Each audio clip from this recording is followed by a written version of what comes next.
بسم الله الرحمن الرحيم. ألف لام ميم را.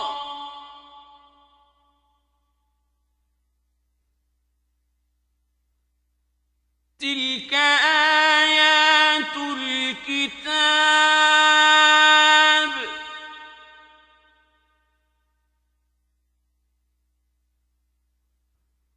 والذي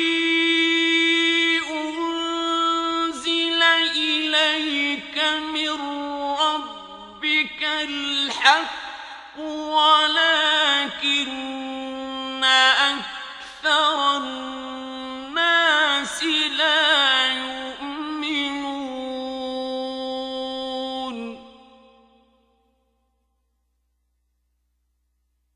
الله الذي رفع السماوات بغير عمد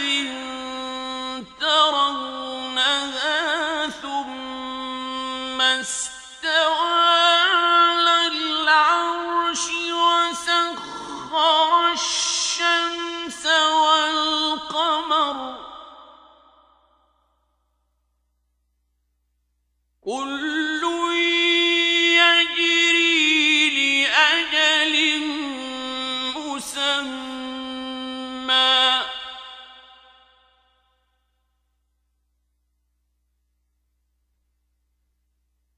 يدبر الأمر يفصل الآيات لعلكم بلقاء ربكم توقنون.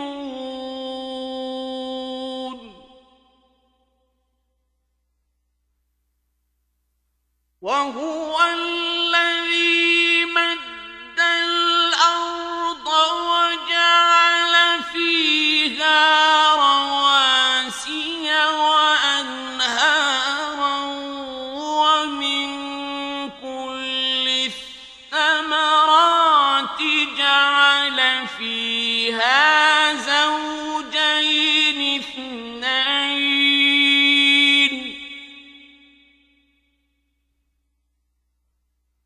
يغشي الليل النهار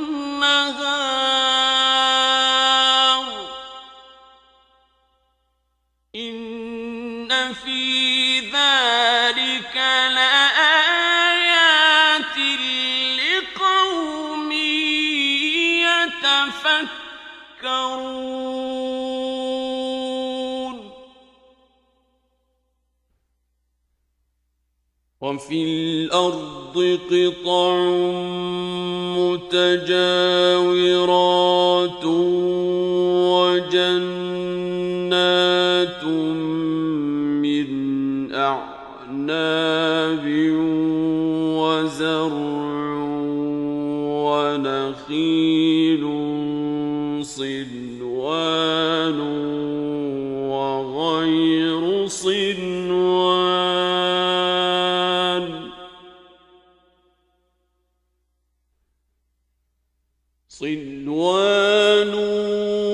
وغير صنوان يسقى بماء واحد ونفضل بعضها على بعض في الأكل إن في ذلك لآيات لقوم يعقلون.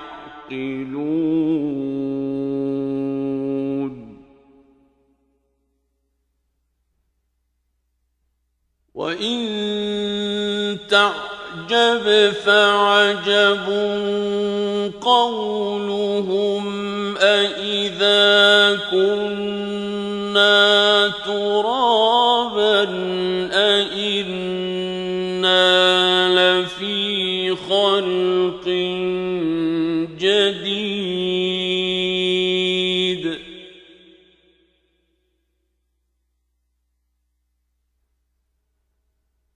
أولئك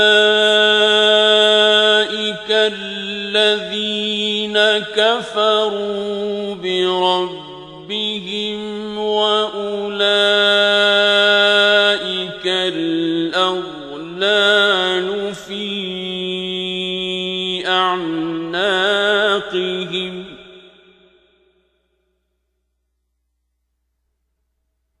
وأولئك أصحاب النار هم فيها خالدون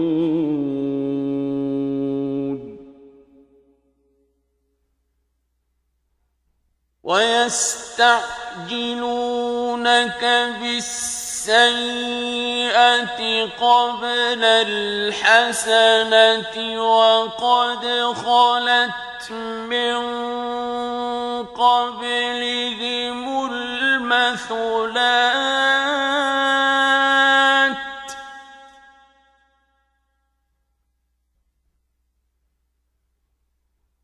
وإن ربك لذو مغفرة للناس على ظلمهم وإن ربك لشديد العقاب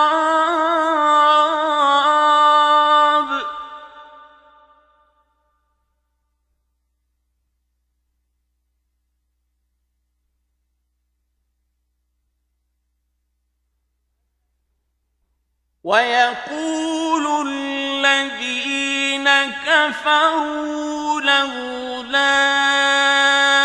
أنزل عليه آية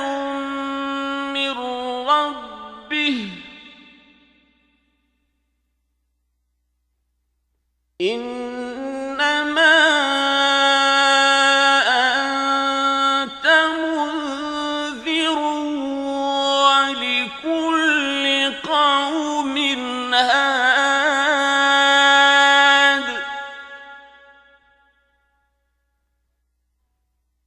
الله يعلم ما تحمل كل أنثى وما تغيض الأرحام وما تزداد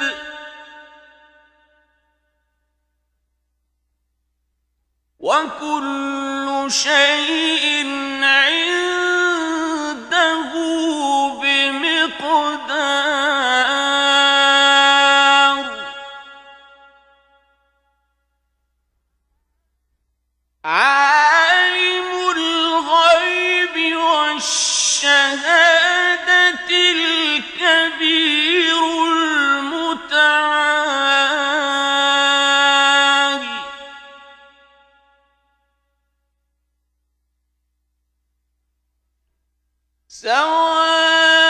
سواء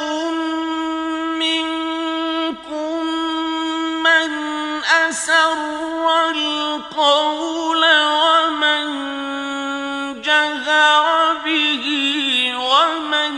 هو مستخف بالليل وسارب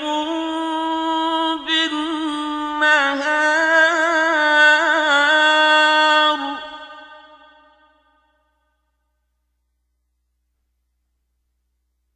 له معقبات من بين يديه ومن خلفه يحفظونه من أمر الله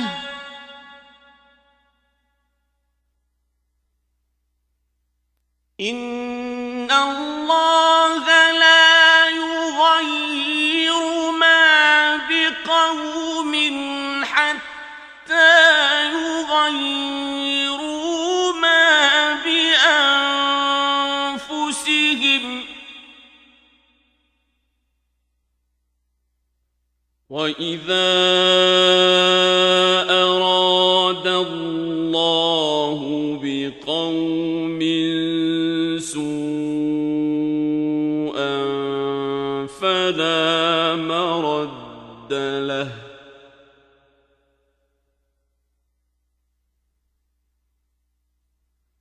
وَمَا لَهُم مِّن دُونِهِ مِن وَالٍ هُوَ الَّذِي يُرِيكُمُ الْبَرْقَ خَوْفًا وَطَمَعًا وَيُنشِئُ السَّحَابَ الثِّقَالَ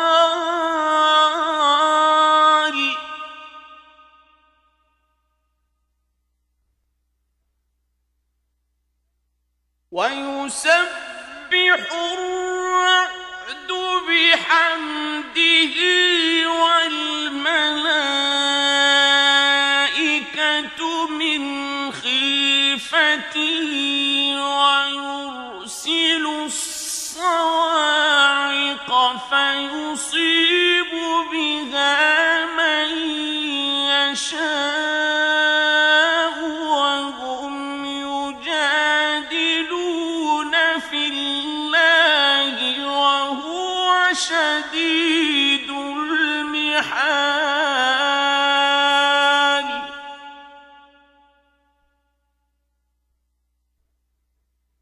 لَهُ دَعْوَةُ الْحَقِّ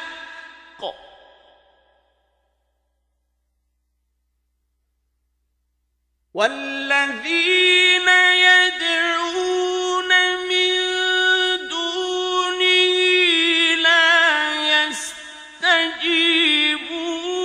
لَهُم بِشَيْءٍ إِلَّا كَبَاسِطِ كَفَّيْهِ إِلَى الْمَاءِ لِيَبْلُغَ فَاهُ وَمَا هُوَ بِبَالِغِهِ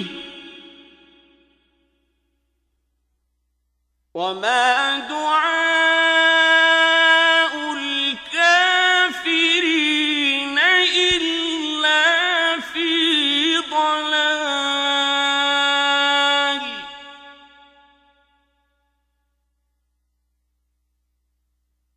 وَلِلَّهِ يَسْجُدُ مَن فِي السَّمَاوَاتِ وَالْأَرْضِ طَوْعًا وَكَرْهًا وَظِلَالُهُم بِالْغُدُوِّ وَالْآصَالِ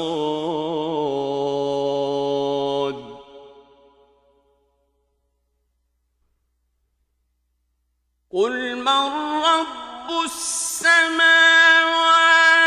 وَالْأَرْضِ قُلِ اللَّهُ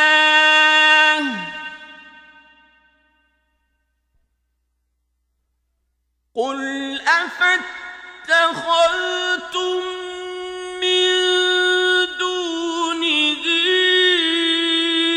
أَوْلِيَاءَ لَا يَمْلِكُونَ لِأَنفُسِهِمْ نَفْعًا وَلَا ضَرًّا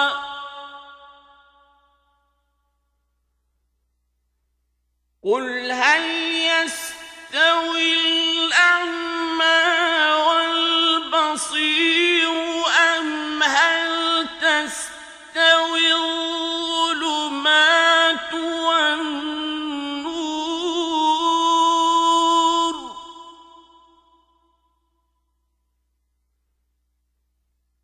أَمْ جَعَلُوا لِلَّهِ شُرَكَاءَ خَلَقُوا كَخَلْقِهِ فَتَشَابَهَ الْخَلْقُ عَلَيْهِمْ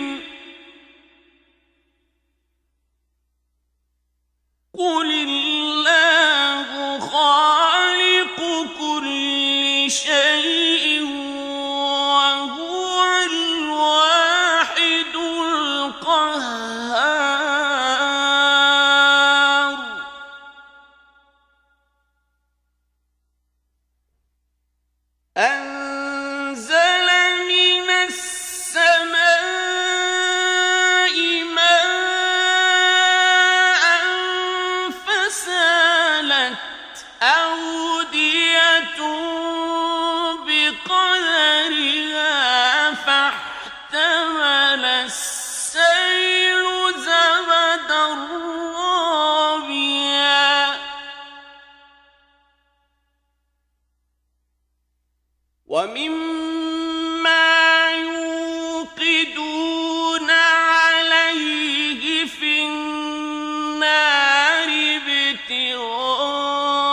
متاع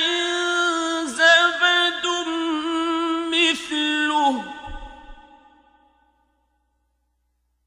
كذلك يضرب الله الحق والباطل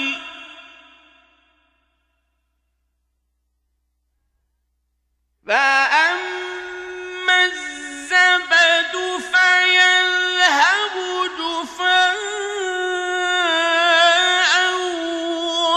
وأما ما ينفع الناس فيمكث في الأرض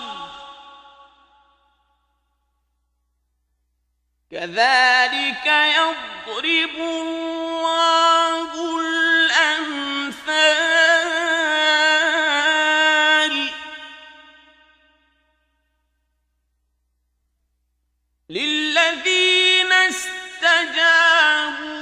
لربهم الحسنى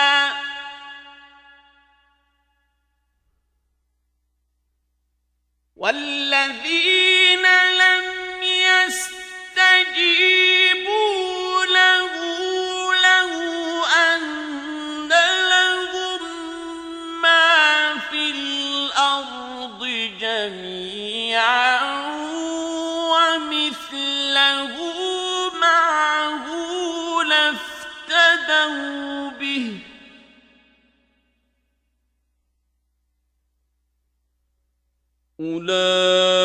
أولئك لهم سوء الحساب ومأواهم جهنم وبئس المهاد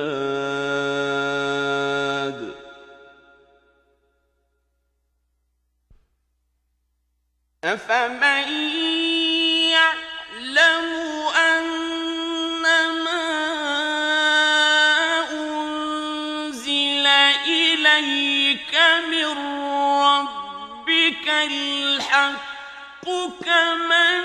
هو أعمى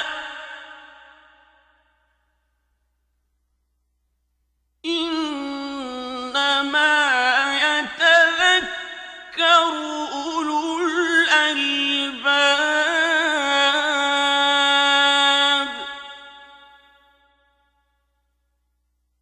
الذين يوفون بعهد الله ولا ينقضون الميثاق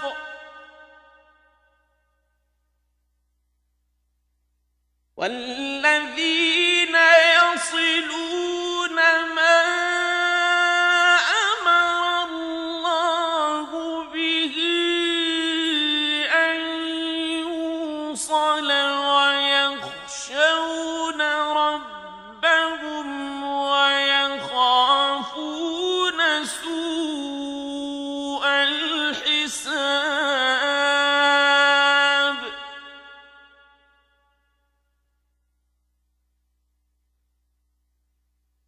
والذين صبروا ابتغاء وجه ربهم وأقاموا الصلاة وأنفقوا مما رزقناهم سرا وعلانية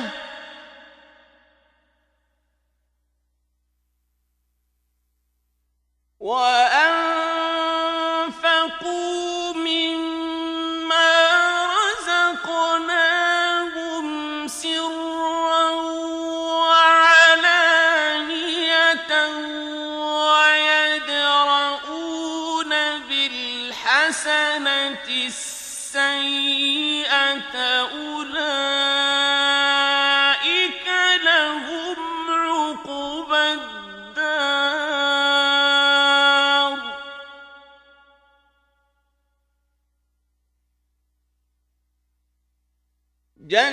جنات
يوصل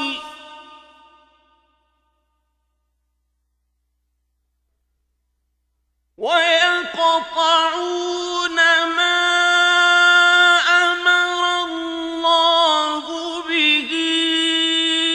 أن يوصل ويفسدون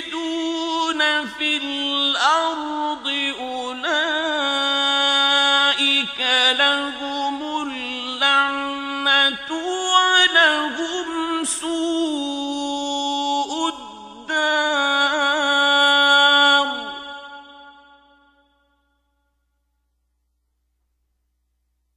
الله يبسط الرزق لمن يشاء ويقدر وفرحوا بالحياة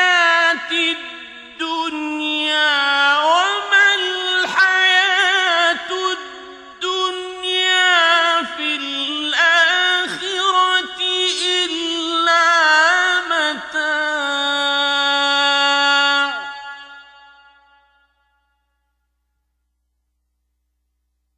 ويقول الذين كفروا لولا أنزل عليه آية من ربه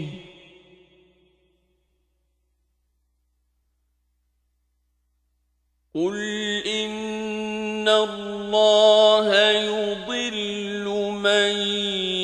يشاء ويهدي إليه من أناب.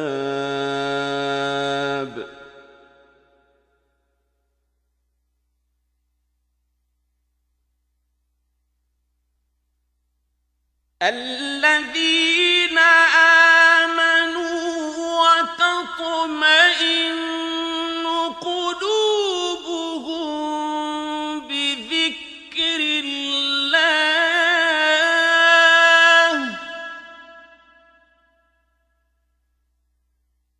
ألا بذكر الله تطمئن القلوب.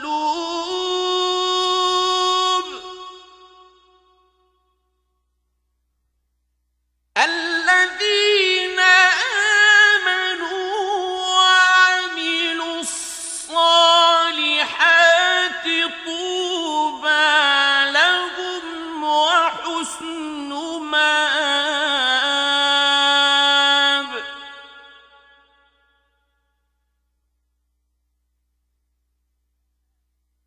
كذلك أرسلناك في أمة قد خلت من قبلها أمم لتتلو عليهم الذي أوحينا إليك وهم يكفرون بالرحمن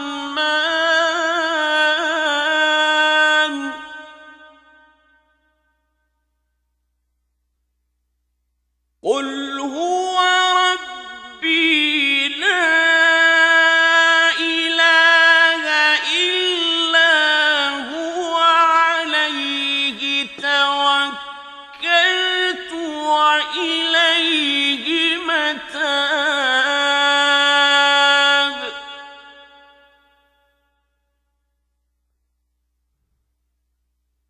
ولو أن قرآنا سيرت به الجبال أو قطعت به الأرض أو كلم به الموتى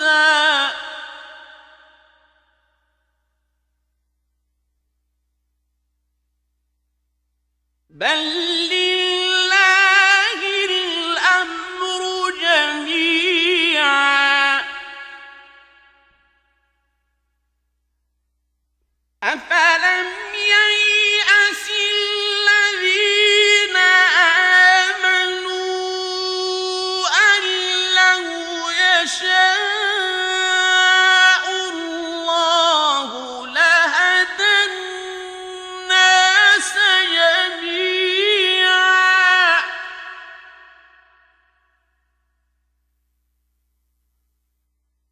ولا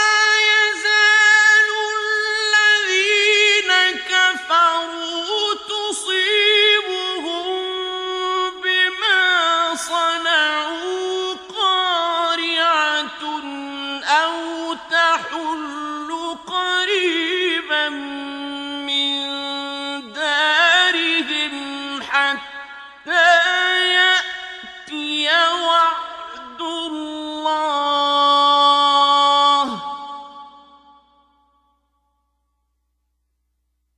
إن الله لا يخلف الميعاد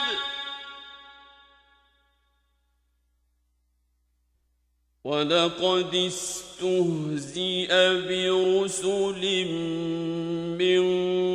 قبلك فأمليت للذين كفروا ثم أخذتهم فكيف كان عقاب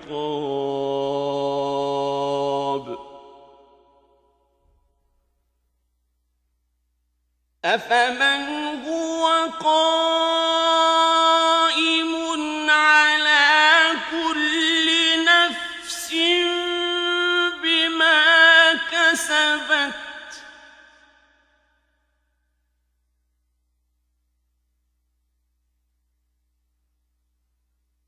وجعلوا لله شركاء قل سموهم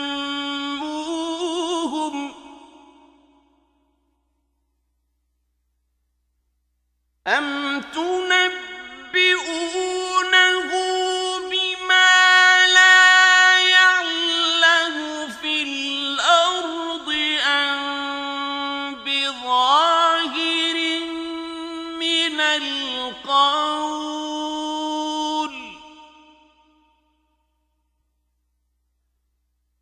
بل زين للذين كفروا مكرهم وصدوا عن السبيل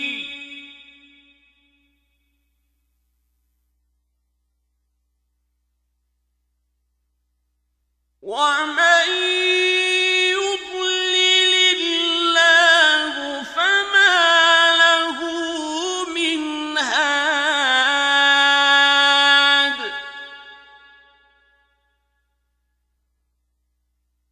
لهم عذاب في الحياة الدنيا ولعذاب الآخرة أشق وما لهم من الله من واق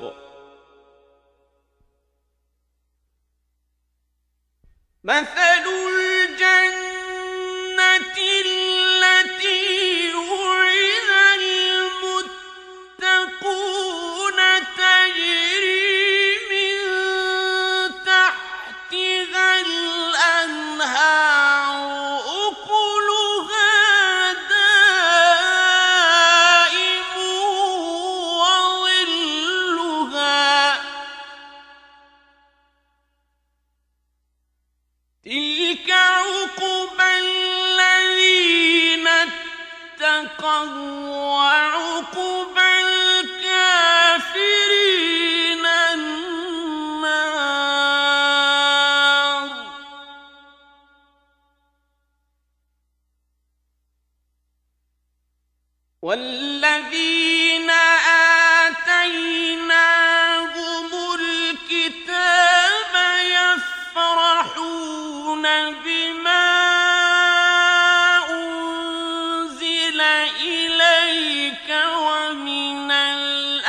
الأحزاب من ينكر بعضه قل إنما أمرت أن أعبد الله ولا أشرك به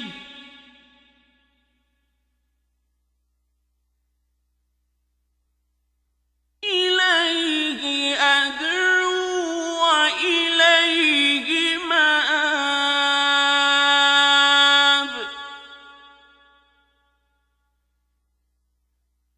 وكذلك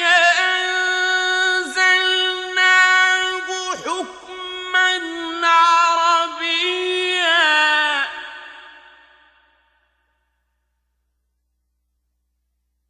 ولئن اتبعت أهواءهم بعدما جاءك من العلم ما لك من الله من ولي ولا واق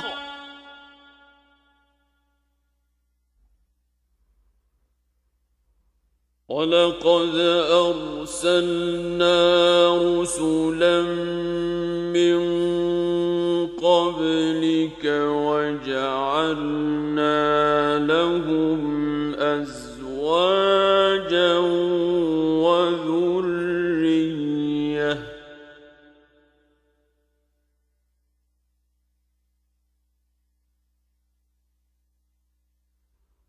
وما كان لرسول أن يأتي بآية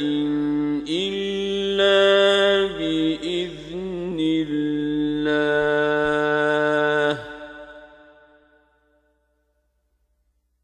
لكل أجل كتاب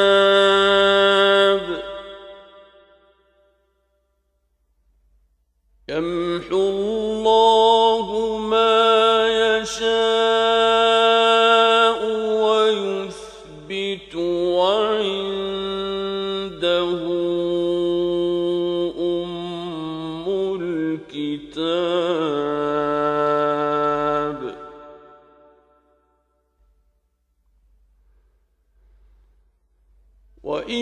وإما نرينك بعض الذي نعدهم أو نتوفينك فإنما عليك البلاغ وعلينا الحساب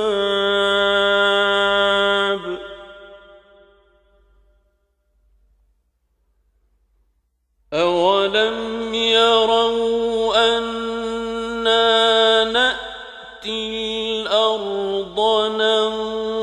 ننقصها من أطرافها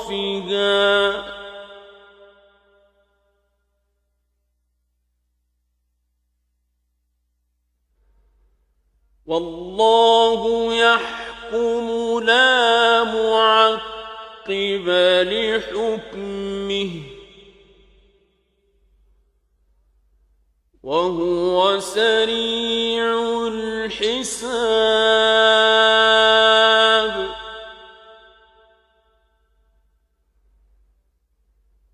وقد مكر الذين من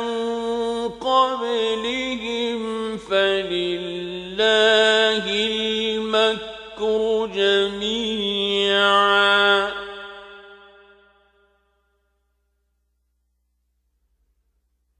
يعلم ما تكسب كل نفس وسيعلم الكفار لمن عقبى الدار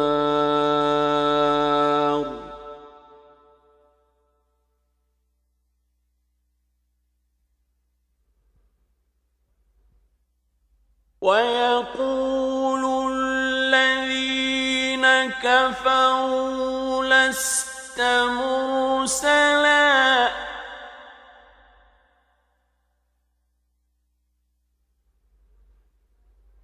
قل كفى بالله شهيدا بيني وبينكم